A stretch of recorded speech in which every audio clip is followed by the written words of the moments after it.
So in this video we're going to look at a linear system in three variables. We're going to look at the case where there's no solution and see how that plays out.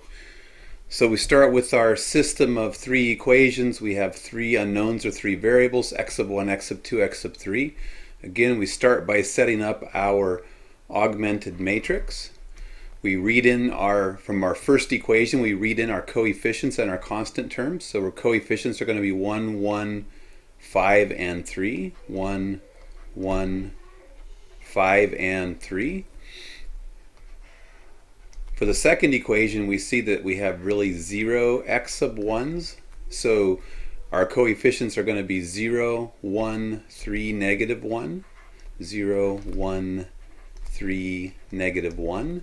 And for our third equation, we see that we have coefficients 1, 2, 8, and a constant term of 3. So 1, 2, 8, 3.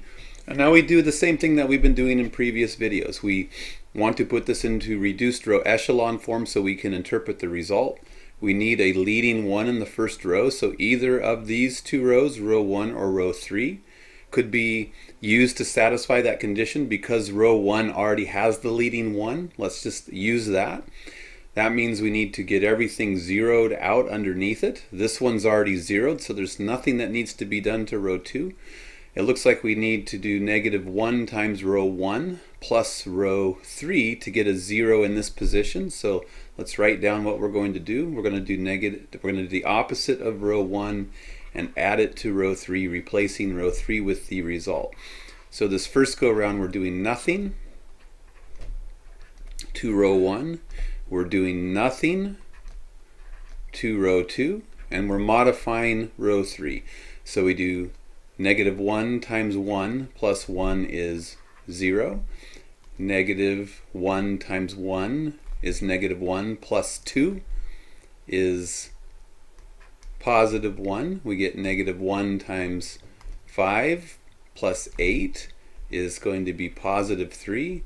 And negative 1 times 3 is negative 3 plus 3 is 0. So there's our first step in the process.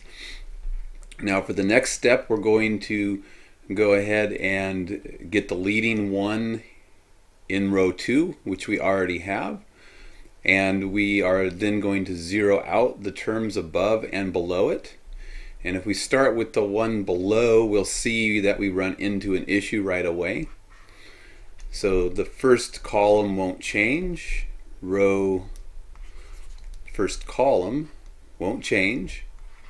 Row 2 won't change because we're going to use row 2 to zero out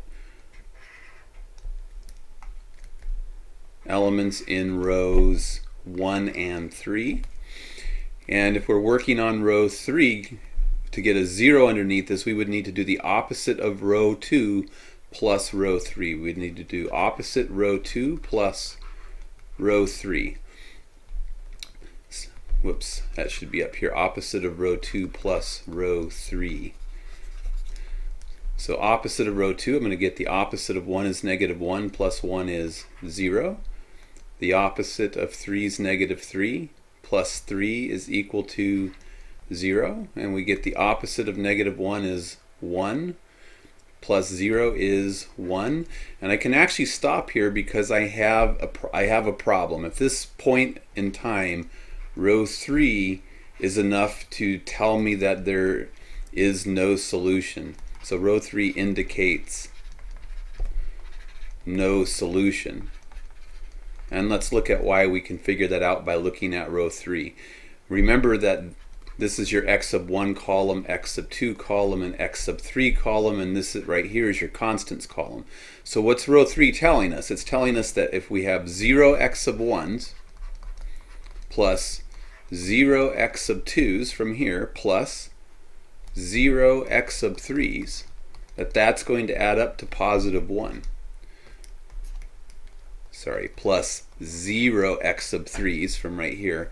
That's going to add up to positive 1. And when we get 0 times x sub 1, it's just 0. This just tells us 0 plus 0 plus 0 is equal to 1.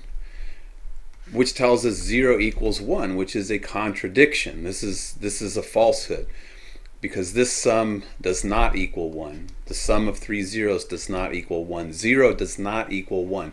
So when we try to solve this system, we wind up with a contradiction, which tells us that we either have those three parallel planes we were talking about, or the three planes are intersecting, but they don't have a common intersection. We have one of these two things going on geometrically. So at this point, we interpret this as there's no solution. There is no common intersection of the three planes.